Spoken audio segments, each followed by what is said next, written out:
బొట్టు పెట్టుకోవడం మన సనాతన సాంప్రదాయపు విశిష్ట లక్షణం. బొట్టు పెట్టుకున్న వాళ్ళ మొహం తేజోవంతంగా, చక్కని కళతో కనిపిస్తుంది. బొట్టు లేని మొఖాన్ని చూడకూడదు అని సాంప్రదాయాలు పాటించే చాలా మంది చెబుతుంటారు. ముఖ్యంగా మహిళలు నుదుటన బొట్టు లేకుంటే అరిష్టంగా భావించేవాళ్లు నేటికీ ఉన్నారు. ముఖ్యంగా వివాహితలైన స్త్రీలు బొట్టు లేకుండా ఉంటే అది ఏ మాత్రం మంచిది కాదని చెప్తారు. బొట్టు పెట్టుకోవటం వెనుక అనేక కారణాలు అయితే మహిళలు నుదుట కుంకుమ తిలకం పెట్టుకోవడం ఒక ఆచారమే కాదు, అందుకు అనేక శాస్త్రీయ కారణాలు కూడా ఉన్నాయని చెబుతారు. ఇక బొట్టు పెట్టుకోవడం వెనుక ఉన్న కారణాలలో కొన్నింటిని చూస్తే, పురాణాల్లో కూడా బొట్టు గురించి చాలా ప్రసిద్ధమైన విషయాలు ఉన్నాయని చెబుతారు. పద్మపురాణంలో, ఆగ్నేయ పురాణంలో, పరమేశ్వర సంహితలో నుదుటిమీద కుంకుమ బొట్టు పెట్టుకోవడం వల్ల భర్త ఆయుష్షు పెరుగుతుందని చెప్పబడింది. బ్రహ్మస్థానంలో బొట్టు పెట్టుకోవటం శుభాలకు సంకేతం, అంతేకాదు మన దేహంలోని ప్రతి శరీర అవయవానికి ఒక్కొక్క అధిదేవతలు ఉన్నారని, ఇక నుదుటికి అధిదేవత బ్రహ్మదేవుడు అని చెబుతారు. బ్రహ్మస్థానమైన నుదుటిపై బొట్టు పెట్టుకోవడం వల్ల సకల శుభాలు జరుగుతాయని చెబుతారు. బొట్టు లేని ముఖం, ముగ్గులేని ఇల్లు శ్మశానంతో సమానం అని పెద్దలు చెప్తారు. అందుకే స్త్రీలు బొట్టు పెట్టుకోవటం తప్పనిసరి.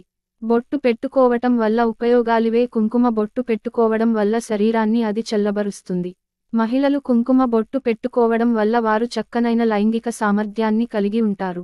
నుదుటన పెట్టుకున్న కుంకుమ బొట్టు మెదడుని ఎంతో ఉత్సాహంగా ఉంచుతుంది.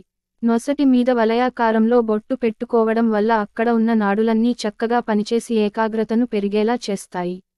బొట్టు పెట్టుకుంటే మానసికంగానూ చాలా ఉత్సాహంగా ఉంటుంది. ఈ పనులు చేసేటప్పుడు బొట్టు లేకుంటే ప్రయోజనం ఉండదు. ఇవి మాత్రమే కాకుండా నుదుట కుంకుమ బొట్టు పెట్టుకోవడం అనేక క్రతువులు చేసేటప్పుడు తప్పనిసరి. పుణ్యస్నానాలు చేసేటప్పుడు, దానధర్మాలు చేసేటప్పుడు, యజ్ఞయాగాదులు, దేవతార్చన నిర్వహిస్తున్నప్పుడు, పితృకర్మలను ఆచరించేటప్పుడు నుదుటన బొట్టు పెట్టుకోవడం తప్పనిసరి. నుదుటన బొట్టు లేకుండా ఈ కార్యక్రమాలు ఏమి చేసినా అవి ఎటువంటి ఫలితాలు ఇవ్వవు. బొట్టు ఏ వేలితో పెట్టుకోవాలి, ఎలా పెట్టాలంటే ఇదిలా ఉంటే ఇక బొట్టు పెట్టుకోవడంలో కూడా అనేక విధానాలు ఉంటాయి.